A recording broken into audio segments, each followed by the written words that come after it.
Hello दोस्तों, कैसे हैं आप सब। मैं हूं आशुतोष, स्वागत करता हूं टीज डिजिटल लखनऊ में। आज मैं आप लोगों को बताऊंगा कि लेबर कार्ड क्या होता है, इसके क्या बेनिफिट होते हैं और इसको बनवाने में क्या क्या दस्तावेज़ों की आवश्यकता पड़ती है। तो जानने के लिए हमारे चैनल पे बने रहिए। आज हम आप लोगों को बहुत सारी अच्छी जानकारियाँ देंगे जो आपके भविष्य में, अन्य लोगों के भविष्य में काफ़ी काम आने वाली हैं, जिसको जानना बहुत ज़रूरी है। तो चलिए शुरू करते हैं, बताते हैं आपको। सबसे पहले हम आपको बताएंगे कि इसकी विशेषताएं क्या है, जैसे हमें इसे क्यों बनवाना चाहिए, ये किस यूज में आता है, किस काम में आता है, इसके बेनिफिट क्या होते हैं और हमको फ़ायदे क्या इससे मिलेंगे। ठीक है, तो सबसे पहले आपको बताते हैं कि इसमें एक एज डिसाइड होती है। एज के लिए आपको क्राइटेरिया है इसमें 18 से 60 के मध्य उसकी आयु होनी चाहिए जो एक कार्ड बनवाना चाहता है।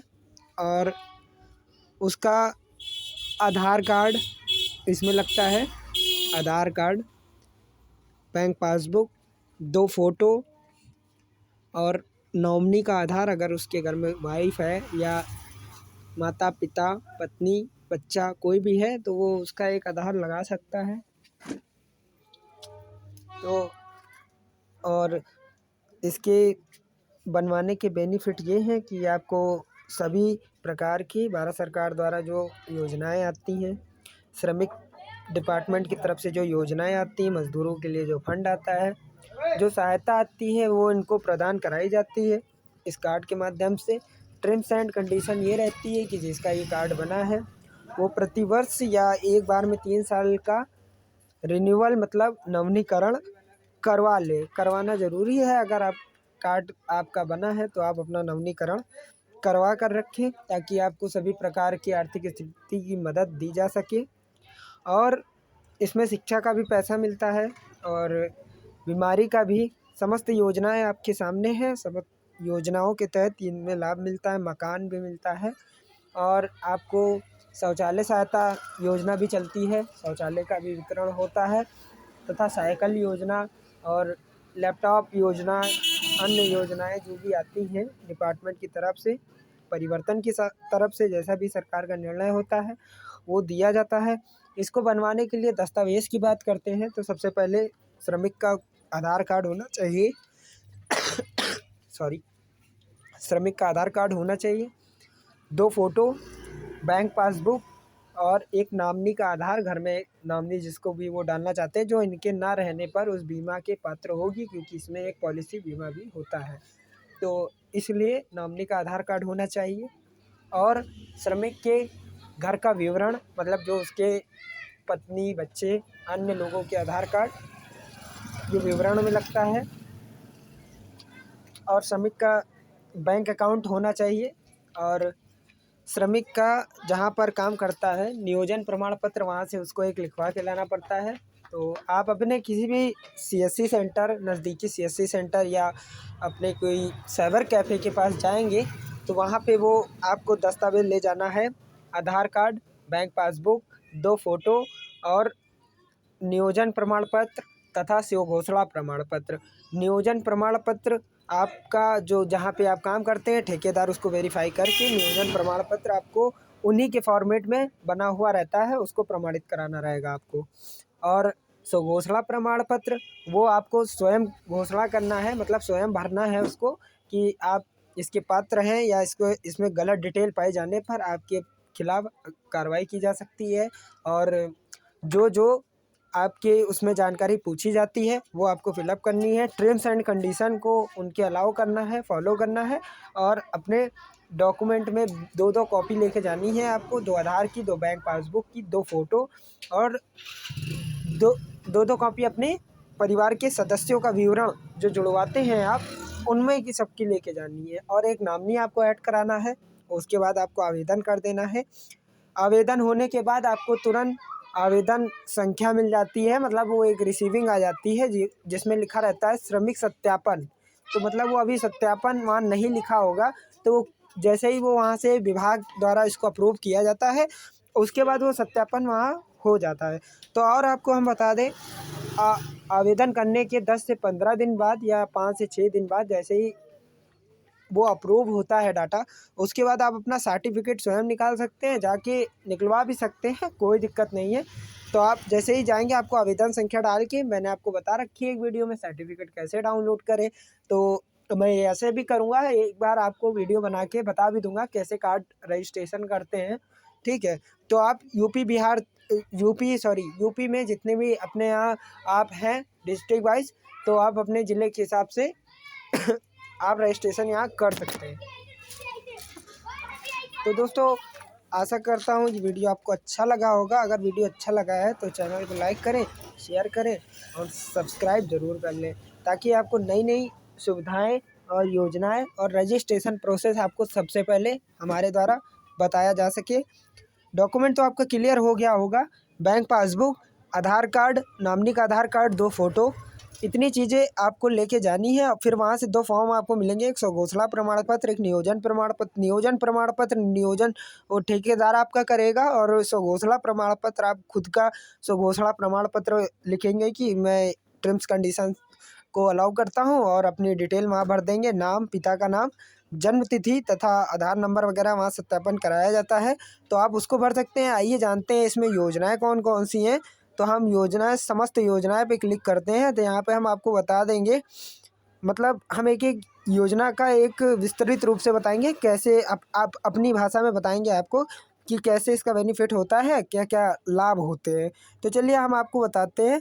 देखिए, पहले तो संत रविदास शिक्षा प्रोत्साहन योजना है। इसमें क्या होता है, श्रमिक अगर आपके यहाँ पंजीकरण है, मतलब लेबर डिपार्टमेंट में अगर श्रमिक पंजीकरण है उसका, तो वो अगर उसका कार्ड पुराना हो गया, इनकी भी टर्म्स कंडीशन होती है। चलिए एक खोल के हम बता देते हैं आपको हम बताएंगे।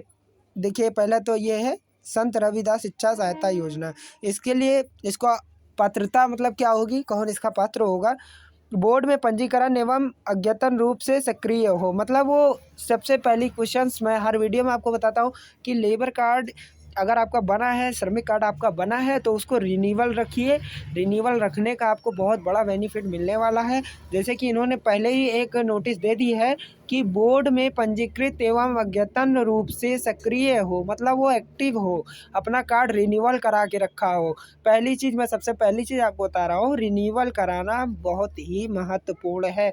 कार्ड का आपको 50-60 रुपये, 30 रुपये, 40 रुपये लगता है रिन्यूअल कराने में, उतना ही आप करवा नहीं सकते हैं। करवाइए प्लीज़, उसको करवा के एक्टिव रहिए, ताकि कोई भी योजना गवर्नमेंट की, कोई भी स्कीम सबसे पहले आपको मिले।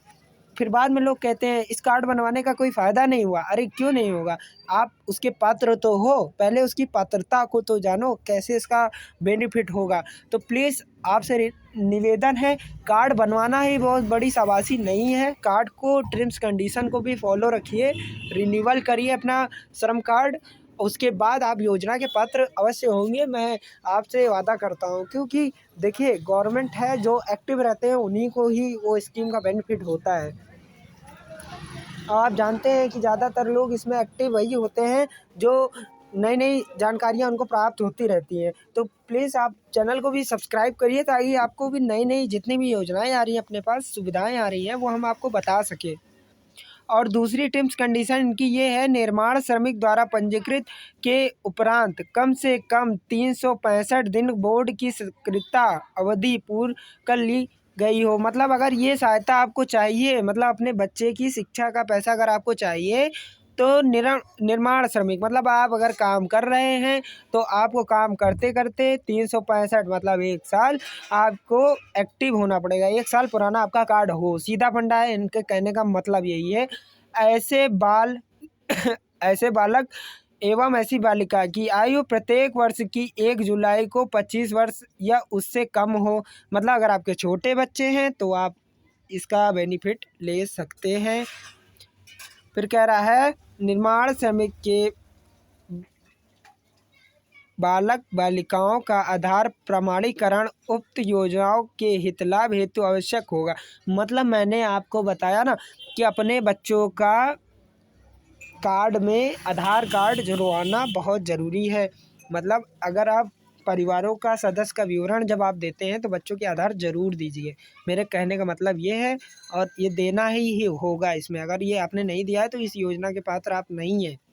फिर उसके बाद कह रहा है शिक्षारत बालक बालिका ऐसे शिक्षण संस्था में अध्यक्ष हो जो कि सरकार द्वारा विभिन्न रूप से स्थापित किसी बोर्ड विश्वविद्यालय द्वारा मान्यता प्राप्त हो। जैसे आपका बच्चा सरकारी स्कूल में पढ़ रहा है तो आपको ये लाभ ज़रूर मिल जाएगा। भाई प्राइवेट में भी पढ़ रहा है, अगर सरकारी स्कूल में ही वो प्राइवेट से पढ़ रहा है तो भी वो पढ़ सकता है। और अगर आपको बताएं, अगर वो प्राइवेट सेक्टर में जैसे ITI वगैरह कर रहा है तो ये सब नेशनल लेवल पे आ जाते हैं, तो इनको भी मिलेगा। ऐसा नहीं है कि नहीं मिलेगा, मिलेगा, ठीक है, इनको भी मिलेगा। और पंजीकृत निर्माण श्रमिक के अधिकतम 2 संतानों को हित लाभ दिया जाएगा। मतलब आपके अगर 2 बच्चे हैं तो आप दोनों बच्चों के पात्र होंगे, जिनके 4 बच्चे हैं तो उनके खाली 2 बच्चे ही पात्र होंगे। मसला ये है, मतलब जानकारी ये है कि आप 2 बच्चों को ही इसका बेनिफिट दिला सकेंगे। अब दूसरा चीज़ बोल रहा है ये, पंजीकृत निर्माण श्रमिक के पुत्र पुत्रियों को कक्षा 9, कक्षा 10, कक्षा 11 तथा कक्षा 12 उत्तीर्ण कर अगली कक्षा में प्रवेश एवं शिक्षित होने पर विद्यालय जाने हेतु साइकिल कार्य करने हेतु उपयुक्त के सपक्ष सर्किट प्राप्त सब्सिडी प्राप्त कराने हेतु पात्र होंगे। वाह भाई, कितनी अच्छी सुविधा दे रही हैं। ये कह रही हैं कि अगर आपका बच्चा वहाँ पे अगर इसका लाभ पाता है तो उसको मतलब कक्षा 9, 10, 11 एवं 12 उत्तीर्ण कर अगली कक्षा में प्रवेश, मतलब अगर 12वीं पास हो जाता है तो उसको एक साइकिल भी दी जाएगी जो अपने अन्य विद्यालयों में जाकर अपनी शिक्षा दीक्षा, और सब्सिडी भी मिलेगी जिसमें उसको कुछ पैसे दिए जाते हैं, वो भी दिया जाता है ताकि वो अपना स्कूल जा सके और अपने साधन से आ सके, इसलिए वो मदद दी जाती है। सब्सिडी का मतलब ये होता है कि कुछ पैसों की उसमें मदद दी जाती है सरकार की तरफ से।